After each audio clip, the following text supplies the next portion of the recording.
رحمت العالمین اپنے دولت خانہ سے نکل کر ایک مقام کے پاس کھڑے ہو گئے اور بڑی حسرت کے ساتھ کعبہ کو دیکھا اور فرمایا کہ اے شہر مکہ، تو مجھ کو تمام دنیا سے زیادہ پیارا ہے۔ اگر میری قوم مجھ کو تجھ سے نہ نکالتی تو میں تیرے سوا کسی اور جگہ سکونت پذیر نہ ہوتا۔ حضرت ابوبکر صدیق رضی اللہ تعالیٰ عنہ پہلے خود غار میں داخل ہوئے اور اچھی طرح غار کی صفائی کی اور اپنے بدن کے کپڑے پھاڑ پھاڑ کر غار کے تمام سوراخوں کو بند کیا۔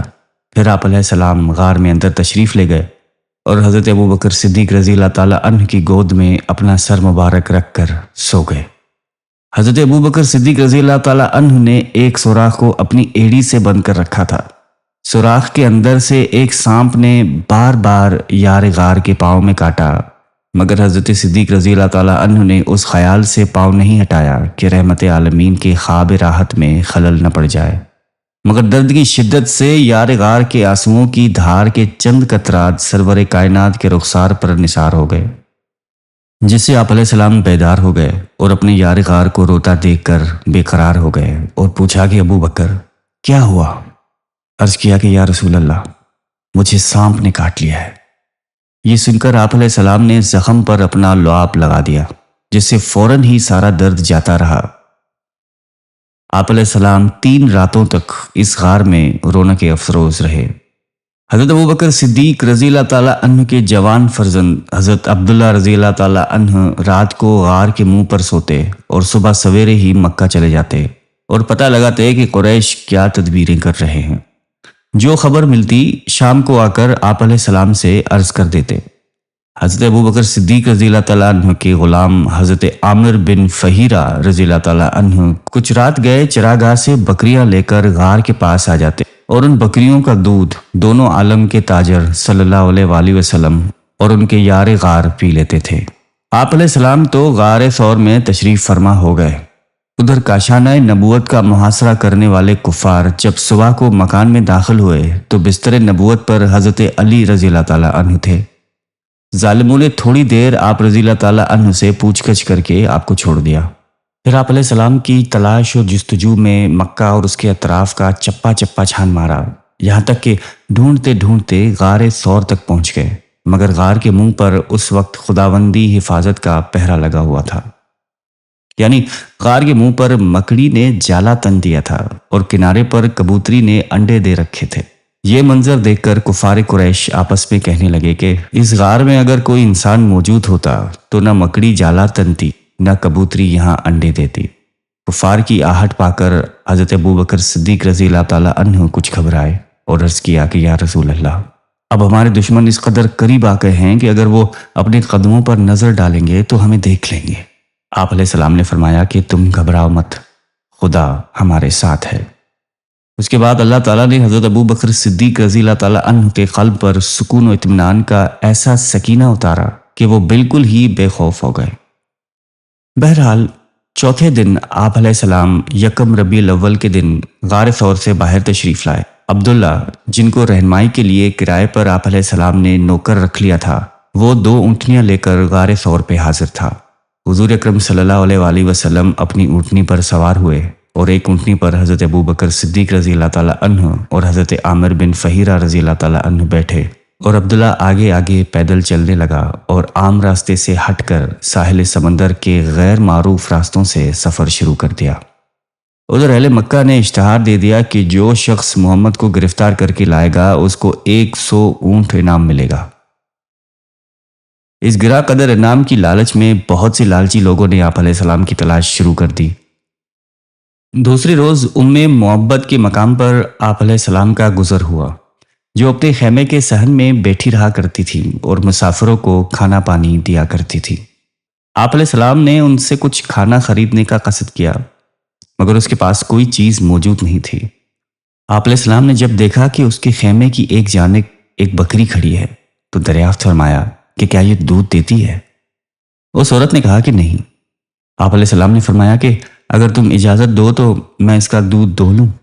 اس عورت نے اجازت دے دی اور آپ علیہ السلام بسم اللہ پڑھ کر جو اس کے تھن کو ہاتھ لگایا تو اس کا تھن دودھ سے بھر گیا اور اتنا دودھ نکلا کہ سب لوگ سیراب ہو گئے اور اس عورت کے گھر میں پڑے ہوئے تمام برتن دودھ سے بھر گئے۔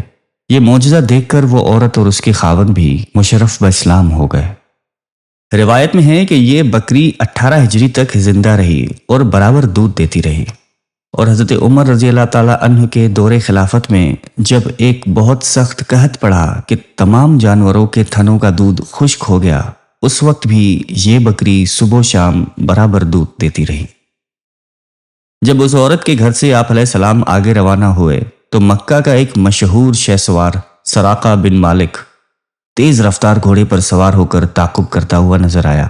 قریب پہنچ کر حملہ کرنے کا ارادہ کیا، مگر اس کے گھوڑے نے ٹھوکر کھائی اور وہ گھوڑے سے گر پڑا۔ مگر 100 اونٹوں کا انعام کوئی معمولی چیز نہیں تھی۔ انعام کی لالچ نے اسے دوبارہ ابھارا اور وہ حملے کی نیت سے آگے بڑھا تو آپ علیہ السلام کی دعا سے پتھریلی زمین میں اس کے گھوڑے کا پاؤں گھٹنوں سمیت زمین میں دھس گیا۔ سراقہ یہ معجزہ دیکھ کر خوف و دہشت سے کانپنے لگا اور امان امان پکارنے لگا۔ آپ علیہ السلام کا دل رحم و کرم کا سمندر تھا۔ سراقہ کی لاچاری اور گریازاری پر آپ علیہ السلام کا دریائے رحمت جوش میں آ گیا۔ دعا فرما دی تو زمین نے اس کے گھوڑے کو چھوڑ دیا۔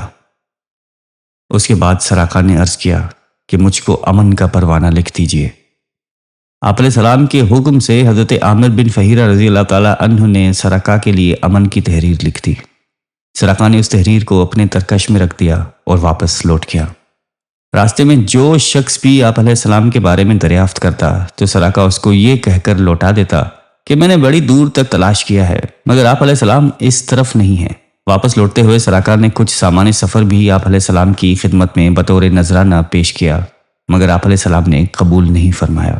سراقہ اس وقت تو مسلمان نہیں ہوئے، مگر آپ علیہ السلام کی عظمت نبوت اور اسلام کی صداقت کا سکہ ان کے دل پر بیٹھ گیا۔ جب آپ علیہ السلام فتح مکہ اور جنگ طائف اور حنین سے فارغ ہو کر جورانہ میں پڑاؤ کیا تو سراقہ اسی پروانہ امن کو لے کر بارگاہ نبوت میں حاضر ہو گئے اور اپنے قبیلے کی بہت بڑی جماعت کے ساتھ اسلام قبول کر لیا تھا۔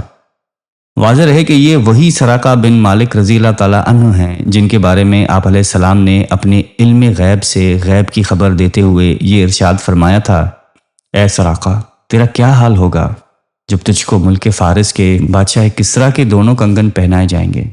اس ارشاد کے برسوں بعد جب حضرت عمر فاروق رضی اللہ تعالیٰ عنہ کے دور خلافت میں ایران فتح ہوا اور کسریٰ کے کنگن دربار خلافت میں لائے گئے تو امیر المومنین حضرت عمر رضی اللہ تعالیٰ عنہ نے تاجدار دو عالم صلی اللہ علیہ وآلہ وسلم کے فرمان کی تصدیق و تحقیق کے لیے وہ کنگن حضرت سراقہ بن مالک رضی اللہ تعالیٰ عنہ کو پہنا دیے اور فرمایا کہ اے سراقہ یہ کہو کہ اللہ تعالیٰ ہی کے لیے حمد ہے جس نے ان کنگنوں کو بادشاہ فارس سے کسریٰ سے چھین کر سراقہ بدوی کو پہنا دیا۔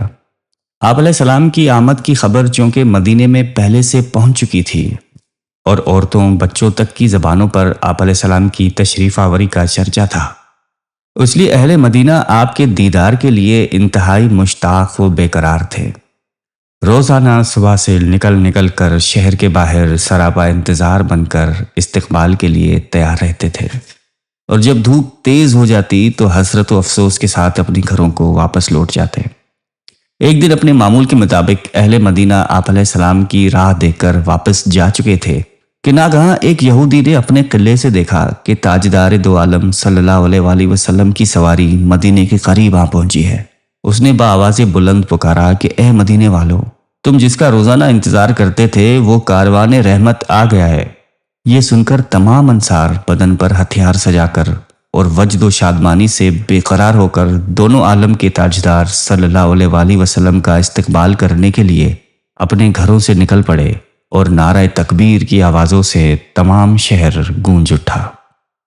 مدینہ منورہ سے 3 میل کے فاصلے پر آج جہاں مسجد قباء بنی ہوئی ہے، 12 ربیع الاول کو آپ علیہ السلام رونق افروز ہوئے اور قبیلہ عمر بن عوف کے خاندان میں حضرت کلثوم بن حدم رضی اللہ تعالیٰ عنہ کے مکان میں تشریف فرما ہوئے۔ اہل خاندان نے اس فخر و شرف پہ کہ دونوں عالم کے میزبان ان کے مہمان بنے اللہ اکبر کا پرجوش نعرہ مارا۔ چاروں طرف سے انصار جوش مسرت میں آتے اور بارگاہ رسالت میں صلاۃ و سلام کا نذرانہ عقیدت پیش کرتے۔ اکثر صحابہ کرام رضی اللہ تعالیٰ عنہم جو حضور اکرم صلی اللہ علیہ وآلہ وسلم سے پہلے ہجرت کر کے مدینہ منورہ آئے تھے، وہ لوگ بھی اس مکان میں ٹھہرے ہوئے تھے۔ حضرت علی رضی اللہ تعالیٰ عنہ بھی حکم نبوت کے مطابق قریش کی امانتیں واپس لوٹا کر تیسرے دن مکہ سے چل پڑے تھے اور وہ بھی مدینے آ گئے اور اسی مکان میں قیام فرمایا، اور میزبان ان سب مہمانوں کی مہمان نوازی میں دن رات مصروف رہنے لگے۔